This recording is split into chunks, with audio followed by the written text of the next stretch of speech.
This is Dementia Air Network, brought to you by Beyond Dementia Coalition, and I'm your host, Bruce Leyton. This interview is part of our 2025 Symposium interview series, recorded during the second annual Northeast Georgia Dementia Symposium, hosted by Beyond Dementia Coalition and Alzheimer's Association. Hey, Sue. Hi, good morning. Good to see you. Sue Ryan with the Caregiver's Journey, am I correct? Absolutely. And do you want to tell me about the presentation today? You're showing me, I know our audience won't be able to see it. Yeah, well, they could if they go online to the caregiversjourney.org and they look at free guides. There's one called Navigating Dementia Caregiving Roadmap.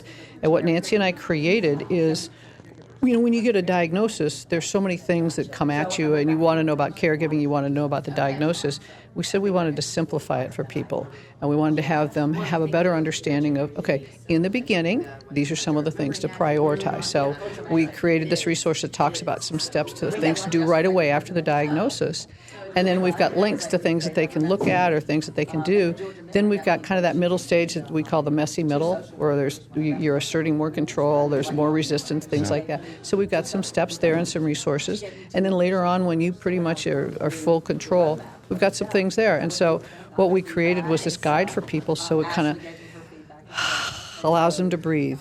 So necessary. From what I understand, what I hear in the space is that we don't know what resources we need, number one. Yeah. Once we know what we need, we don't know where to find them. And it sounds like this is a roadmap that will help them no matter where they are in the journey. Am I You're correct? Exactly right. And it wasn't born because of something like, gee, why don't we create something like this? This was born because we both needed this. I didn't know what I didn't know. I didn't know the questions to ask. I didn't know where to get them. I would go look places. I couldn't find answers. So what is your connection to the disease?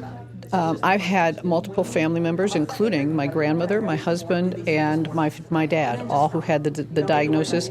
My dad and my husband overlapped by a few years. So I've been on roles of family caregiving support since I was in my 20s and all the way through till we just celebrated my husband's second birthday back into heaven.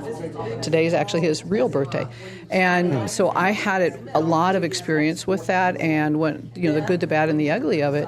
And I've wanted people to go from feeling the frustration, overwhelm, and I was sometimes frightened, to feeling more confident, balanced, and supported on their journeys. And that's what Nancy and I are committed to. She's had 3 loved ones in her family who also had the diagnosis. And so we've both walked the walk, and we've got the experience, and we're like, this is what we wish we had had.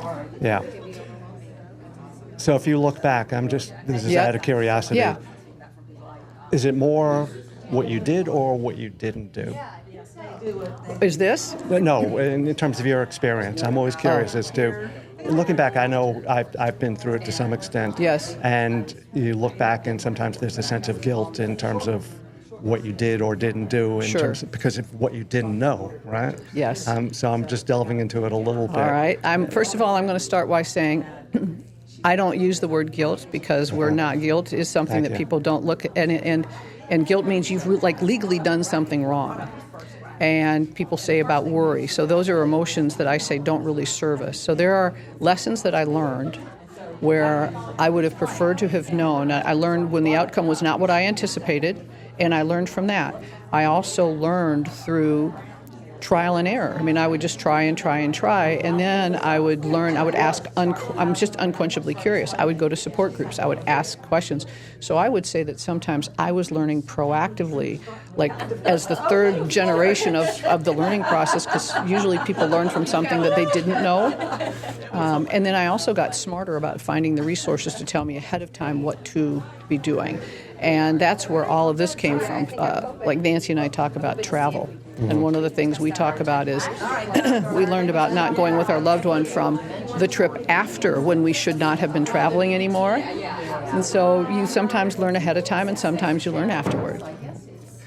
Sue Ryan, thank you so much for sharing that with us. Appreciate it. Thank you. It's clear you guys, the Caregiver's Journey sure sets the gold standard in terms of podcasts and content. So thank you for that. Thank you, Bruce. Appreciate you so much for all you do for our community.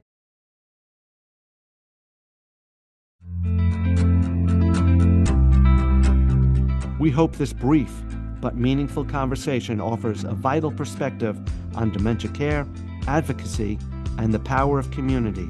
This is Dementia Air Network, where voices matter and stories connect. Until next time, stay curious, stay compassionate, and keep the conversation going.